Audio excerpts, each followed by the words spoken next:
Je vois Madame Tricoté. Alors, toute Mimi. Oui, je suis toute Mimi. Ah, vous portez bien. Donc, concrètement, qu'est-ce que c'est? Alors, je suis Mireille Tricoté, je vis sur Toulouse, je suis créatrice de mode.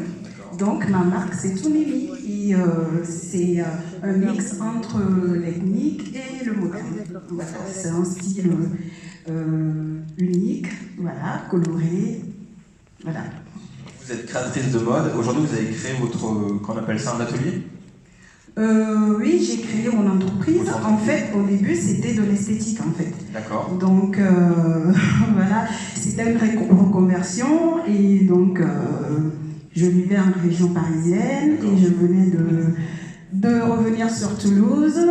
Ma fille était petite et j'étais à la maison, je faisais rien. Je me disais, j'ai une passion qui est l'esthétique parce qu'avant, j'avais travaillé à la radio. J'ai grandi en Afrique, au Togo, qui est mon pays. Du coup, j'ai voulu changer et je me suis inscrite en cours par correspondance. Et voilà, j'ai été déterminée, j'ai passé des nuits blanches et voilà, j'ai réussi mon diplôme. Et voilà, je me disais, voilà, j'ai passé le cap du CAP, je voulais continuer. Donc pour le BP, il me fallait un contrat de professionnalisation. Ce qui n'était pas du tout... voilà, c'était un peu dur parce que par rapport à mon âge, voilà, ça n'avantageait pas certains patrons de prendre des contrats de professionnalisation. Ils préféraient les apprentissages. Du coup, ça devenait un peu dur. Et voilà, j'ai tapé à des portes et j'ai atterri à Égalitaire.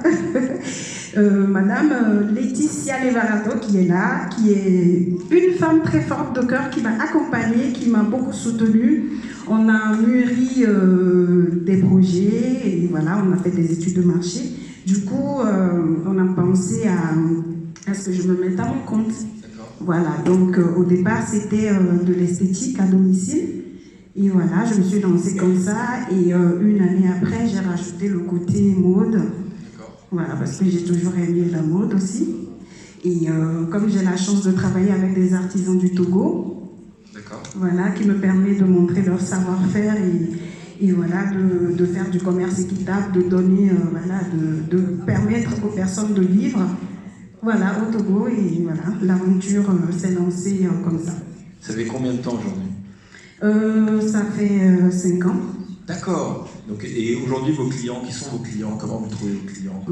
Mes clients, ils sont partout. Je fais des salons, je participe à des festivals, à plein d'événements, soit sur Toulouse, sur Paris, sur Bordeaux. Ça bouge.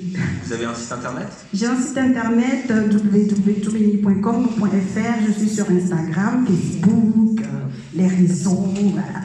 Très bien. Et juste, donc, vous évoquiez tout à l'heure, vous avez été accompagné. Il y a une dimension humaine, hein, comme vous l'avez souligné, dans l'accompagnement. Qu'est-ce que ça vous a apporté comme compétences supplémentaires? Comment ça vous a aidé à propulser votre projet? En fait, j'avais ma volonté, j'avais ma détermination, mais il y avait du concret aussi sur le terrain. Donc voilà, ça m'a permis à comprendre plein de choses, les démarches à faire. Donc franchement, Égalitaire, c'est un organisme qui accompagne les femmes entrepreneurs. Et donc moi, ça m'a été vraiment d'une aide très forte, on va dire. Du coup, voilà, elle est là dans la salle, cette dame, elle s'appelle Laetitia Levarato. Je vous demande de l'applaudir, s'il vous plaît.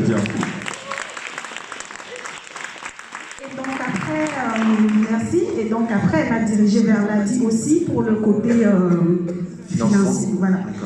Et donc voilà, c'est les deux organismes qui m'ont permis d'être au niveau où je suis aujourd'hui. Et voilà. Aujourd'hui, c'est quoi les enjeux de développement? Alors aujourd'hui, il y a le côté événementiel qui s'ajoute. D'accord. Donc aujourd'hui, on a un projet avec un ami qui est dans la salle aussi, monsieur Patrick Abégranger. On veut faire un concert store en fait. Et donc un côté boutique où on voit les créations et une partie événementielle où on reçoit des mannequins. Parce qu'on a toute une équipe de mannequins, parce qu'on fait beaucoup de défilés et tout ça. Donc voilà, ça va être mode, événementiel et tout ça.